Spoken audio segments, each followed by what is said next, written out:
የቤት ስራችን የትግል መንገዱ ሰልፍ መውጣት ብቻ አይደለም። ሰልፍ አስፈላጊ ከሆነ እስከ ዛሬም ወጥተናል፣ ካሁን በኋላም እንወጣለን። ይሄ የተለየ ነገር አይደለም።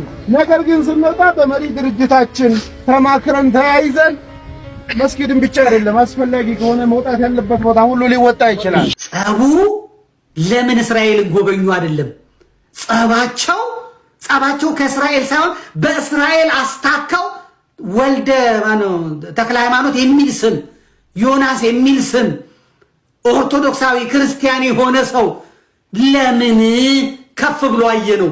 ለምን ጎልቶ አየነው? እነሱ መካ መዲና ግር ብለው ሲሄዱ መሄዳቸውን ማናቅ መምጣታቸውን ማናቅ እነ ሃሩን ሚዲያ እነ ማንትስ ሚዲያ አህመድን ጀበል ቱርክ ሄደ ማንትስዬ እንትንን ጎበኘ በማንትስዬ ባራፋት ተራራ ላይ እንደዚህ ያደረጉ ሲሉ ጉዳያቸው ነው፣ ለደንታቸው እምነታቸው በሚያዛቸው ሄደዋል። ምን አገባኝ አድርገው የመጡት ሰብአዊነት ይዘው የመጡት ሰብአዊነታቸው ምንድነው? እስራኤል በፍልስጤም ህፃናትን እየጨፈጨፈች፣ እስራኤል በፍልስጤም ጋዛን እያወደመች፣ እስራኤል ይሄንንማ አወገዝን እኛ። እኔ አሁን ለምሳሌ አወገዝኩኝ። ጦርነት ነው፣ ይወገዛል። ትክክል አይደለም ብለን እናወግዛለን። በድፍረት አወገዝን። ይሄንን የሚያወግዘው የዋሃቢ እስላም ግን እስራኤላውያንን ሲገሉ እነዛ ህዳር 7 ነው ታኅሳስ 7 ሙሻሂዲኖቻችን ጀግኖቻችን በድሮን አድርገው ገብተው በአጥሩን ጥሰው ገብተው የሚደንሱትን የሚጫወቱትን የሚዘፍኑትን እስራኤላውያን እናቶች፣ አባቶች፣ እህቶች የሚገሉትን ገለው የሚያፍሱትን አፍሰው ሲሄዱ መላው አረብ ጮቤ ረገጠ፣ አደባባይ ወጥቶ ጨፈረ፣ ስልጤ ደነሰ፣ የኦሮሚያ ዋሃቢያ ጨፈረ። እስራኤል ድራሿ ይጥፋ ከምድረ ገጽ ተጥፋ አለ። በመስጊዳቸው ጨበብ እንትን አሉ። እንዴ እናት አላቸው፣ አባት አላቸው፣ እህት አላቸው። እነሱ ሲገሉ ቅዱስ እስራኤል ዜጎቼ ለምን ተገደሉ ብላ መልስ አጸፋ ስትሰጥ ተነካን፣ ተገደልን፣ ሞት ይሄዳል። አያስኬድም። እኛ እያልን ያለነው ሐማስ ያደረገውን ጭፍጨፋ ያደረገውን ትንኮሳ ያደረገውን መግደል እዚህም ሰዎች ናቸው። አይሁድ ይሁን ካቶሊክ ይሁን እምነት ይኑረው አይኑረው ሰው ነው የተገደለው። እናት አለች ልጅ የምትለው ልጇን የገደልክባት እናት፣ አባቷን የገደልከው ልጅ፣ እህቱን ወንድሙን የገደልክበት ልጅ ያንን ይዘህ ስትጨፍር ይሄ ኢትዮጵያ አይደለም። ኢትዮጵያ ነው አርደህ ገለህ እየጨፈርክ የሚበቀል የሌለው ኢትዮጵያ ነው። እስራኤል እንደዛ አይደለችም። እስራኤል እንዳደ ከመጽሐፍ ቅዱስም የምናውቀው እስራኤል 10,000 ነው የሚያሳድደው። ቃል ኪዳን ነው። ምንም ማድረግ አትችልም። ቃል ኪዳን ነው። እስራኤል ስለተዘጋጀች በቴክኖሎጂ በገንዘብ በጦር ስለተደራጀች ይህንን ሁሉ አረብ በነዳጅ በምን የፈረጠመውን በሙሉ ተቆጣጠረችው። አቅም ካለ ጉልበት ካለ ኃይል ካለ እንደ እስራኤል ሚጢጢ ሆነ ትከበራለህ። እስራኤል ዳዊት ናት። በዙሪያ ያሉት ጎልያዶች ናቸው። ጎልያድን ግንባሩን እያለች ጸጥ ያሰኘችው በዚህ ምክንያት። ስለዚህ የእስራኤላውያንን ቤት በሐዘን ድንኳን ሞልተ የእስራኤላውያንን እናቶች ማቅና መቀመቅ አልብሰ ከዚያ በኋላ ያን ሳታወግዝ ሐማስ ትክክል አልሰራም፣ የእስራኤልን ወታደሮች ቢመታ እሰየው፣ የእስራኤልን ወታደሮች ቢገል እሰየው። የወታደር ጸባዩ መግደል መገደል ነው። እጣ ፈንታው ንጹሃን ምን በወጣቸውና አንተ እዚህ 10 ንጹህ ስትገል እዛ 1000 ንጹህ ይገደልብሃል። አንተ 100 ንጹህ ስትገል እዛ 10,000 ንጹህ ይገደልብሃል። በቀል ነው የሚመጣብህ፣ ቆጥሮ ነው የሚመጣብህ።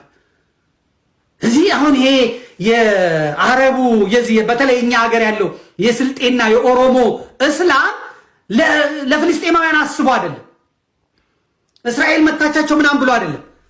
የፍልስጤም አረቦች ሲጀመር በሶሪያ ሲጀመር በሊባኖስ ሲጀመር በግብፅ አረቦች ፍዳቸውን ሲያዩ የነበሩ አይደል እንዴ? ፍልስጤማውያኖቹ በአረብ እስላሞች አይደል እንዴ የተዋጡት? ቀደምት ፍልስጤማውያን የመልካቸው ከለር ጠይም አልነበር እንዴ? ዛሬ ያሉት ፍልስጤማውያን አረብ የሆኑት ነጭ የሆኑት ከየት መጥተው?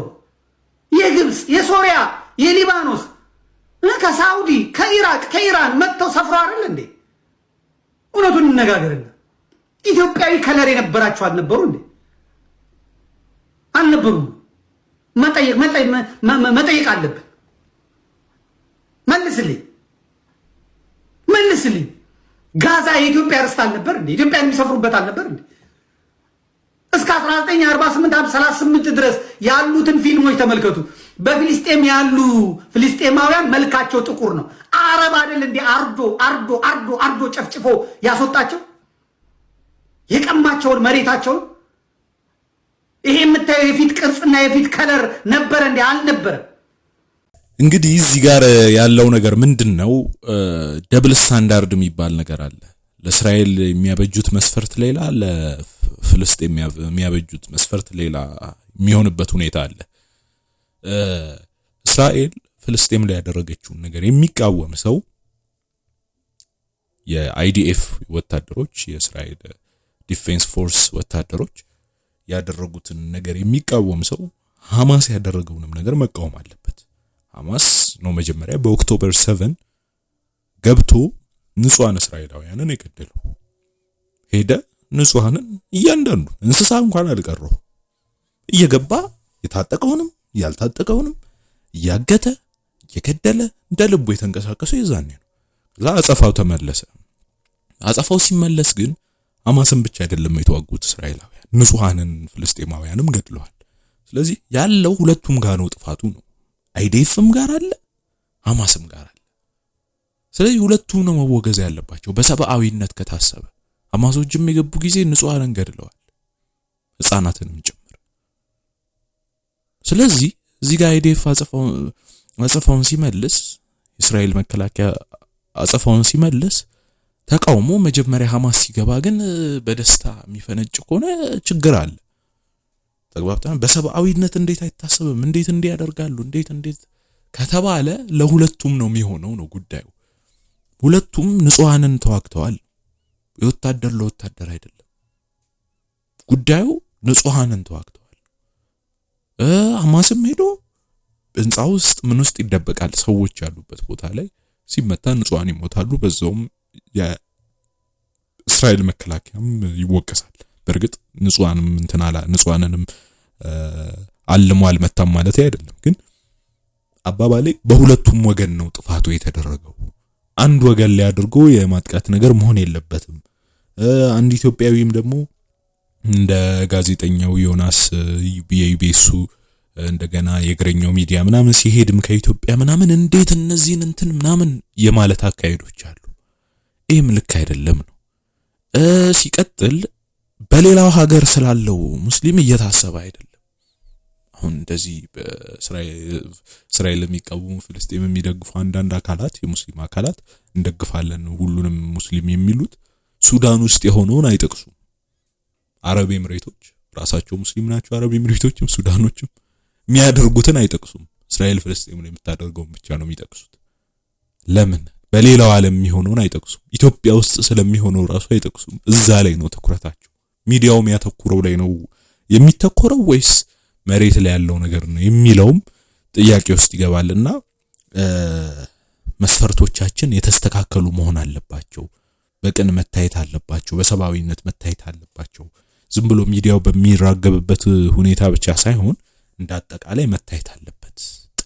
በጥላቻ ሳይሆን እስራኤልን በመጥላት ብቻ ሳይሆን አጠቃላይ ያለውን ነገር ከመሬት ተነስቶ መገንዘብ ያስፈልጋል የሚለውን ምልከታ ነው መገንዘብ ያለብን። እኔ ለእስራኤልም ደጋፊ አይደለሁም፣ ተቃዋሚም አይደለሁም፣ የፍልስጤምም ተቃዋሚው ደጋፊም አይደለሁም። ሁለቱም በሰላም ቢኖሩ መልካም ነው ብዬ የማምን ሰው ነኝ። ለዓለም ሁሉ ሰላምን የምመኝ ሰው ነኝ። ግን ያለውን ሁኔታ መገንዘብ ያስፈልጋል። አንዱ ንጹህን ሲያጠቃ የታባቱ ሚል ከሆነ መልሶ ደግሞ አጸፋ ሲመለስ እንትና አደረጉ እንደዚህ ያደረጉ የሚባል ከሆነ ችግር ነው። መጀመሪያ የጀመሩት እነዚህ ናቸው ሐማሶች። ቆይተዋል፣ እስራኤሎች ሰፍረው ነው ምናምን ታሪካዊ ሂደት አለው። ታሪካዊ ሂደት ምናወራ ከሆነ ስለ ብዙ አካባቢ ስለ ብዙ ሀገራት ልናወራ እንችላለን። ስለ ታሪክ ከሆነ ማለት ነው። ስለ ታሪክ ከሆነ አረቦችም ከ7ኛው ክፍለ ዘመን በፊት እዛ አካባቢ ላይ አልነበሩም። ዛሬ ፍልስጤሞች አረብ ናቸው የሚባሉ ናቸው። እሺ አረብ አሲሚሌት ሆነው አረብ ተደርገው ግን አረቦች አልነበሩም በፊት። ስለ ታሪክ ካወራን የአካባቢም አረብ የሚባል አልነበረም። ግን ዛሬ ላይ አረቦች ወደ አረቢያ ምድር ይመለሱ፣ ወደ ሳውዲ አካባቢ ወዳለው ይመለሱ የሚል ጽንሰ ሐሳብም መናገር አይቻልም። ታሪክ ነው ያልፏል። እስራኤልም ኦሬዲ ተመስርታለች። ጥፋቱ ደም በ1948 ነው የተመሰረተችው ማለትም አይቻልም። ከዛ በፊት አካባቢው በእንግሊዝ ቅኝ ግዛት ነው የሚገዛው።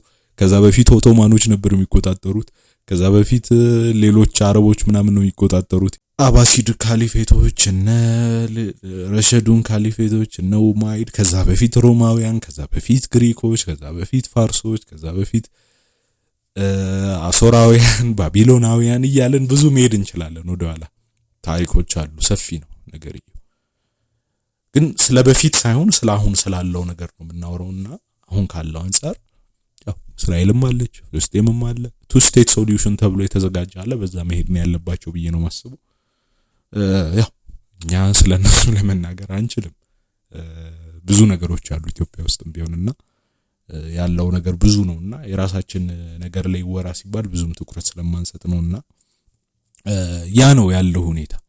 ስለዚህ በአንድ ወገን ብቻ አድልቶ መመልከትና በተለይ ከዚህ ሄደው ልጎብኝ የሚሉ ሰዎችን እስራኤልም ምናምን ብዙ የሚጠቁበት ሁኔታ ስላለ ነው። እነዚህ እንደዚህ የሚያደርጉ ሀገራት ከምናምን ለምን ትሄዳላችሁ ምናምን የሚባሉ ነገሮች ስላለ ነውና እሱን ለማጥራት ያህል ነው። እናመሰግናለን።